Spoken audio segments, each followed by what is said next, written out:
Hello friends, welcome to my channel make law easy. Friends, आज हम बात करने वाले हैं बेल के कॉन्सेप्ट की, जो कि आपका क्रिमिनल प्रोसीजर कोड जो है उसमें दिया गया है। देखिए, क्रिमिनल प्रोसीजर कोड में मैंने CRPC लिखा है ना, पीसी के बाद भी आपका डॉट आएगा, इसके बाद भी आपका क्या आएगा, डॉट आएगा। फाइन, ये आप चेक कर लीजिएगा। ओके तो चलिए बात करते हैं बेल की। ये जो बेल का टॉपिक है ये थोड़ा सा आपको ना लेंदी टॉपिक है, तो इसको मैं ना पार्ट्स में डिस्कस करूँगी कि CRPC में बेल के बारे में क्या कहा गया है। तो सबसे पहले जो है, हम बेल जो है CRPC में जब हम बेल के बारे में पढ़ते हैं तो हमें बेसिक्स बेल के बारे में पता होना चाहिए कि बेसिक्स का बेल का जो इंट्रोडक्शन है, इंट्रोडक्टरी पार्ट में आप क्या क्या चीज़ें लिख सकते हैं। देखिए, मैंने इससे पहले वीडियो बनाया था टाइप्स ऑफ बेल्स, और ये जो आपका टाइप्स ऑफ बेल है ना, इसमें आपको मैंने बेसिक इंट्रोडक्शन भी दिया था। वही इंट्रोडक्शन जो है मैं आपको दोबारा इसमें एक बोलते हैं ना शॉर्ट तरीके से मैं आपको दे देती हूँ, ताकि आपको लिखने में आपको आसानी हो जाए आपके एग्ज़ाम पॉइंट ऑफ व्यू से। तो इंट्रोडक्शन में अगर हम बात करें बेल की, तो ये जो आपका वर्ड बेल है ना, ये आपका कहाँ से कॉइंड हुआ है। ये वर्ड जो आपका बेल है, it is coined from a French word baler, जिसका मतलब होता है टू डिलीवर या फिर टू गिव। ओके, तो बेल का मतलब होता है tentative release of an accused from custody. मतलब किसी भी एक्यूज पर्सन के कोई भी ऐसा पर्सन जिसको किसी में किसी भी ऑफेंस के लिए आपका एक्यूज़ किया गया है, अभियुक्त बनाया गया है, उसका उस पर्सन की, उस एक्यूज़ का जो टेंटेटिव रिलीज़ होता है, मतलब टेम्पररी रिलीज़ जो होती है कस्टडी से, चाहे वो पुलिस कस्टडी में है, चाहे वो आपका जुडिशियल कस्टडी में है। ओके, तो ये जो टेंटेटिव रिलीज़ होता है किसी एक्यूज पर्सन का कस्टडी से, उसी को हम बेल कहते हैं। अगर हम दूसरे शब्दों में समझे तो बेल जो है एक तरीके की सिक्योरिटी होती है एक्यूज्ड पर्सन की तरफ से। मतलब एक्यूज पर्सन को रिलीज़ करने के लिए एक सिक्योरिटी जो होती है उसे हम बेल कहते हैं। या फिर हम बेल किसे कह सकते हैं, bail connotes a process of procuring the release of an accused charged with certain offences by ensuring his future attendance in the court for trial and compelling him to remain within the jurisdiction of court। तो bell है, bell का हम अगर और मतलब क्या कह सकते हैं कि बेल का मतलब होता है किसी भी एक्यूज्ड पर्सन के लिए, मतलब कोई भी ऐसा पर्सन जो कि एक्यूज्ड है किसी ऑफेंस के लिए, ठीक है, उसका क्या करना है, उसको मतलब रिलीज़ करना है, टेम्पररी रिलीज़ करना है उसका। और ये इंश्योर भी करना है साथ साथ में कि जब भी उसकी कोर्ट में ज़रूरत पड़े ट्रायल के लिए, मतलब जब भी आपका वो केस आपका कोर्ट में चल रहा है, उसके ट्रायल में जब भी उस एक्यूज पर्सन की ज़रूरत पड़े तो वो कोर्ट में हाजिर हो जाए। ठीक है ना, अपनी क्या करेंगे, कोर्ट में अपनी जो प्रेजेंस है उसको शो करे। साथ ही साथ में एक्यूज को, ठीक है ना, ये भी कंपेल करना है कि एक्यूज जो है उसको रिलीज़ तो कर रहे हैं बेल पे, पर वो आपका जिस कोर्ट में उसका केस चल रहा है, उसके अगेंस्ट केस चल रहा है, उसके जुरिडिक्शन से बाहर ना जाए। ठीक है, तो ये आपका क्या है, बेल है। और हम क्या कह सकते हैं, the monetary value of the security known also as the bail और more accurately the bail bond. आपने कई बार बेल बॉन्ड शब्द सुना होगा। तो बेल बॉन्ड क्या होता है, एक तरीके से ना जो सिक्योरिटी के लिए जो भी मॉनेटरी वैल्यू होती है ना, उसको बेल बॉन्ड कह दिया जाता है। और is set by the court heavy jurisdiction over the prisoner. और ये जो बेल बॉन्ड है, इसके लिए जो मॉनेटरी वैल्यू है, ये देखिए फिक्स नहीं होती है। इसको फिक्स कौन करेगा, कोर्ट फिक्स करेगा। वो कोर्ट जिसके ज्यूरिडिक्शन में वो प्रिजनर आता है, मतलब जहाँ पर उसका केस चलेगा आगे, वही कोर्ट डिसाइड करेगा कि ये जो बेल है, बेल अमाउंट कितना होना चाहिए, मतलब बेल की जो मॉनेटरी वैल्यू है वो कितनी होनी चाहिए। The security may be cash, the papers giving title to property, or the bond of private persons of means और ऑफ अ प्रोफेशनल बॉन्ड्समैन और बॉन्डिंग कंपनी। तो ये जो आपका सिक्योरिटी है ना, जिस सिक्योरिटी की हम बात कर रहे हैं मॉनेटरी वैल्यू, ये कैश में भी हो सकती है, किसी प्रॉपर्टी मतलब किसी प्रॉपर्टी का के पेपर्स भी हो सकते हैं जो कि किसकी है, मतलब उसी एक्यूज पर्सन की है, या मतलब उसी से रिलेटेड है, उसके पास में उसका क्या बोलते हैं, उसकी ओनरशिप हो, ठीक है, टाइटल हो उस प्रॉपर्टी का, ओके। या फिर ये सिक्योरिटी जो है किसी मतलब प्राइवेट पर्सन के बॉन्ड पे भी दी जा सकती है, या जो प्रोफेशनल बॉन्ड्समैन होते हैं या कोई बॉन्डिंग कंपनी होती है जो कि मतलब ये काम करती हैं बेल में बॉन्ड वगैरह बनाने की, उनको क्या बोलते हैं उसे, प्रोवाइड करने के लिए, तो उन्हें हम क्या कह देते हैं, प्रोफेशनल बॉन्ड्समैन कह देते हैं। Failure of person released on bail to surrender himself at the appointment time result in forfeiture of the security। तो मान लीजिए अगर कोई पर्सन जिसको बेल पे रिलीज़ किया गया है ना, अगर वो फेल हो जाता है जिस टाइम पे उसको कहा गया है सरेंडर करने के लिए, या जिस टाइम पे उसे प्रेजेंस होने के लिए, जिस प्लेस में प्रेजेंस होने के लिए उसे कहा गया है, अगर वो इससे कंप्लाई नहीं करता है, ठीक है ना, तो इस कंडीशन में उसके द्वारा जो सिक्योरिटी है उसको जब्त किया जा सकता है, ठीक है ना। Court have greater discretion to grant और deny bail in the case of persons under criminal arrest. जो पर्सन क्रिमिनल अरेस्ट में होते हैं, मतलब किसी क्रिमिनल केस की वजह से अरेस्ट होते हैं, ठीक है, उसमें आपका क्या होता है, कोर्ट जो है ये कोर्ट के डिस्क्रिशन के ऊपर होता है कि वो बेल ग्रांट कर से करे या फिर बेल डिनाई करे।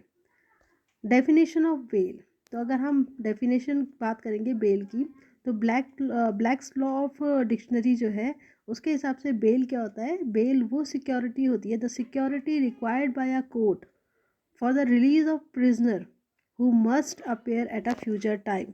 तो बेल आपका जो ये ब्लैक लॉ बेटा जो ब्लैक्स लॉ डिक्शनरी है इसके हिसाब से जो बेल की डेफिनेशन है, देखिए मैंने एक ही डेफिनेशन लिखी है, तो आप ही ये भी यही डेफिनेशन आप उसमें लिख सकते हैं अपने एग्जाम में, कि जो बेल है, बेल क्या होता है, bail is the security required by a court.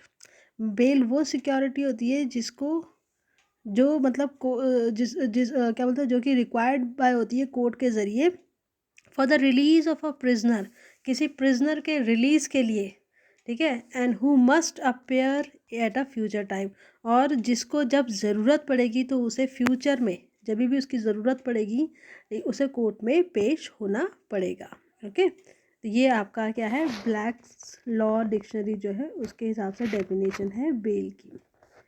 अगर हम बात करें आर्टिकल 21 ऑफ इंडियन कॉन्स्टिट्यूशन, तो article 21 of Indian constitution guarantees the protection of life and personal liberty to all persons. तो आपका जो आर्टिकल 21 है कॉन्स्टिट्यूशन का, वो सारे जितने भी आपके सिटीजन्स हैं, ठीक है, जितने भी आपके जो भी आपके पर्सन्स हैं, इंडियन सिटीजन्स हैं, ठीक है, उनको क्या प्रोवाइड करती है, ये गारंटी प्रोवाइड करती है किस चीज़ की, उनकी लाइफ और उनकी जो पर्सनल लिबर्टी है, ठीक है ना, उनकी जो बोलते हैं व्यक्तिगत स्वतंत्रता है उसके प्रोटेक्शन को गारंटी करती है।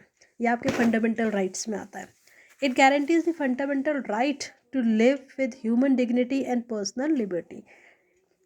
तो ये आपका जो आर्टिकल 21 है वो आपका फंडामेंटल राइट है जो कि जीने का, ठीक है ना, कि जो भी किसी भी पर्सन को जीने का अधिकार देती है पर्सनल डिग्निटी और पर्सनल लिबर्टी के साथ में, which in turn gives us the right to ask for bell.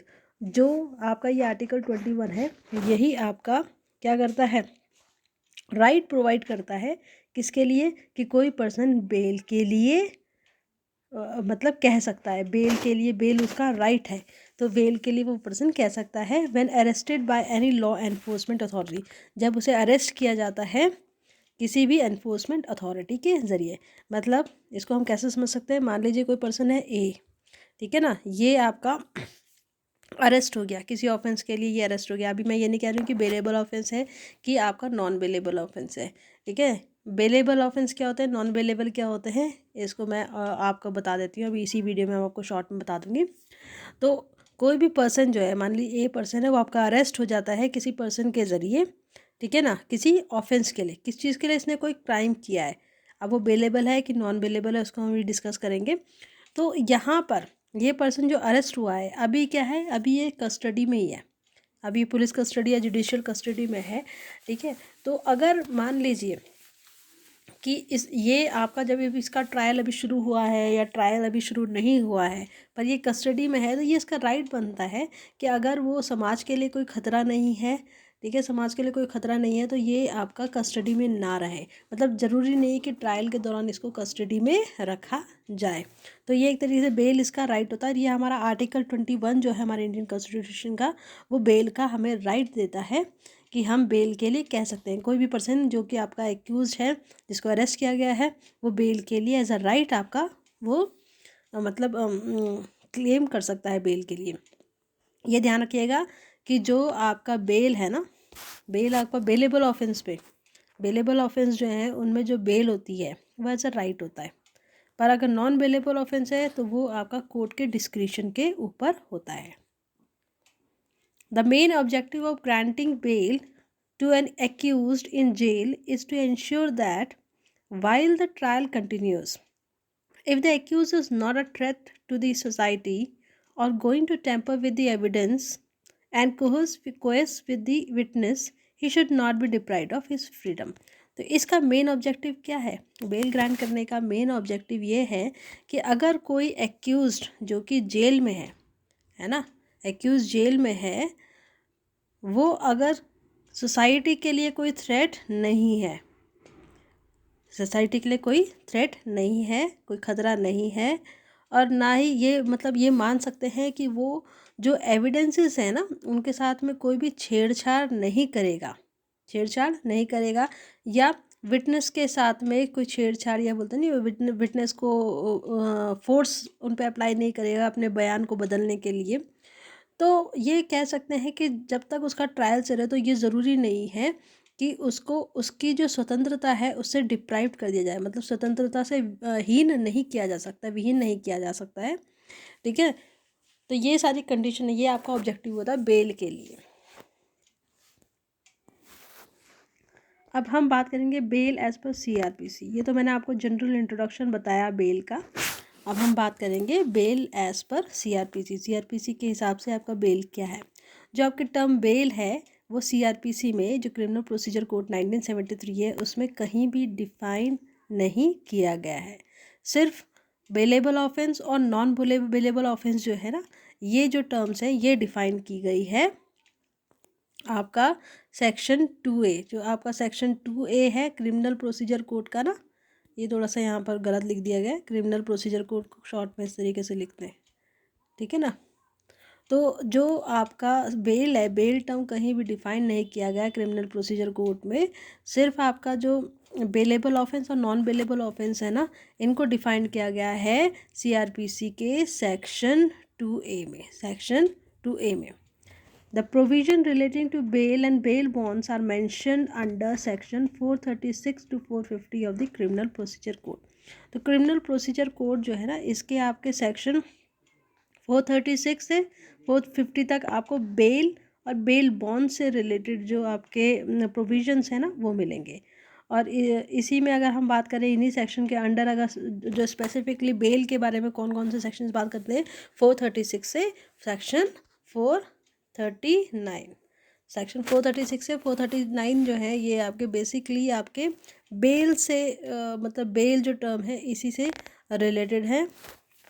तो अब हम बात कर लेते हैं कि आपका बेलेबल ऑफेंस क्या होते हैं, बेलेबल ऑफेंस क्या होते हैं और आपके नॉन बेलेबल ऑफेंस क्या होते हैं। तो अगर हम बात करें बेलेबल ऑफेंस की ना, बेलेबल ऑफेंस का मतलब होता है कि वो offence which is shown as bailable in first schedule और which is made bailable by any other law for the time being in force. तो बेलेबल ऑफेंस वो ऑफेंस होते हैं जो कि आपका इस कोड के फर्स्ट शेड्यूल में मेंशन किए गए हैं।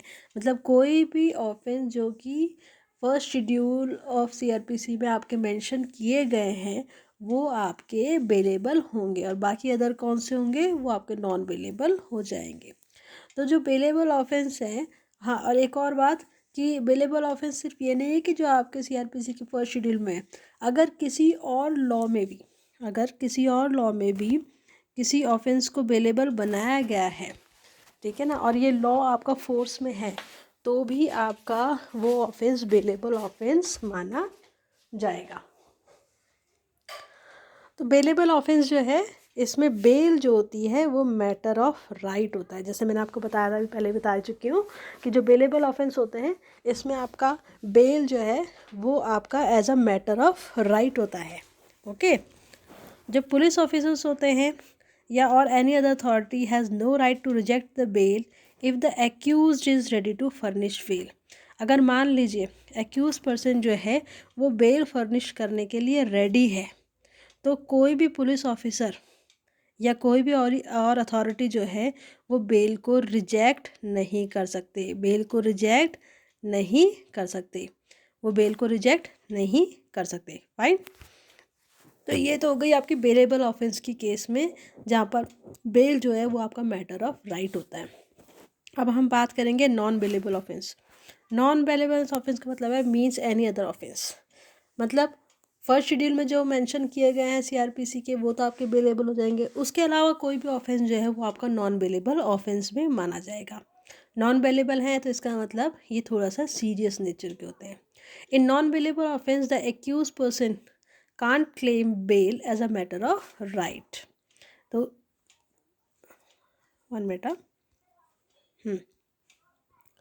तो आपके ये जो नॉन बेलेबल ऑफेंस होते हैं ना, इसमें आपका जो एक्यूज्ड है ना वो बेल को क्लेम नहीं कर सकता as a matter of right.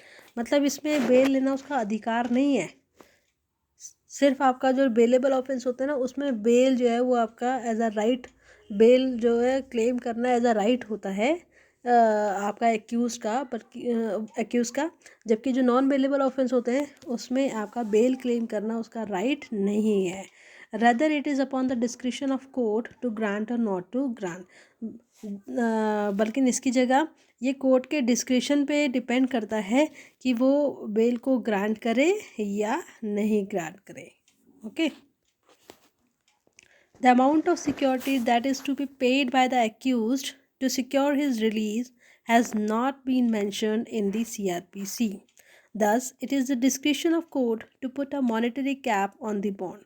तो ये जो आपका सिक्योरिटी का अमाउंट है, जो कि बेल के लिए जो भी सिक्योरिटी का अमाउंट रखा जाता है वो सीआरपीसी में कहीं भी मेंशन नहीं किया गया है। इसका मतलब वो आपका जो बेल का अमाउंट है वो आपका कोई फिक्स अमाउंट नहीं है। ये कोर्ट के डिस्क्रिशन के ऊपर होता है कि वो कितना अमाउंट फिक्स करता है according to the nature of the crime. Okay. There are no tests provided in the court to determine whether any particular offence is bailable or not bailable। यहाँ पर मतलब जो क्रिमिनल प्रोसीजर कोर्ट में है इसमें कोई भी ऐसा टेस्ट नहीं दिया गया है जिसके ज़रिए ये पता लगाया जा सके कि कोई आपका पर्टिकुलर ऑफेंस आपका बेलेबल है या फिर non bailable. It all depends upon whether it has been shown as bailable और non bailable in its first schedule. सारी चीज़ किस बात पर डिपेंड कर रही है कि वो आपका फर्स्ट शेड्यूल में कौन सा ऑफेंस बेलेबल है, शो कर रखा है, और कौन सा आपका शो नहीं कर रखा है। जो आपका बेलेबल फर्स्ट शेड्यूल में फर्स्ट शेड्यूल में जो भी ऑफेंस मेंशन किए गए हैं वो आपके बेलेबल होंगे, उसके अलावा जो भी ऑफेंस होंगे वो आपके नॉन बेलेबल होंगे। तो फ्रेंड्स, ये तो मैंने आपको बेसिक इंट्रोडक्शन बेल का जो मतलब है और आपका बेलेबल और नॉन बेलेबल ऑफेंसेस के बारे में बता दिया। अब हम, क्योंकि अगर मैं ना एक ही वीडियो बनाऊँगी तो वीडियो बहुत लंबा हो जाएगा, अब हम नेक्स्ट वीडियो में बात करेंगे बेल के जो प्रोविज़न सीआरपीसी में बेयर एक्ट के हिसाब से है उनके बारे में बात करेंगे। तो नेक्स्ट हम बात करेंगे सेक्शन 436 के बारे में। किसके बारे में बात करेंगे? सेक्शन 436 के बारे में। 436, फिर उसके बाद हम 437, फिर 438 और फिर 439 के बारे में हम डिस्कस करेंगे आपके जो सब्सिक्वेंट वीडियोज़ हैं उनमें। चलिए फिर मिलते हैं नेक्स्ट वीडियो में।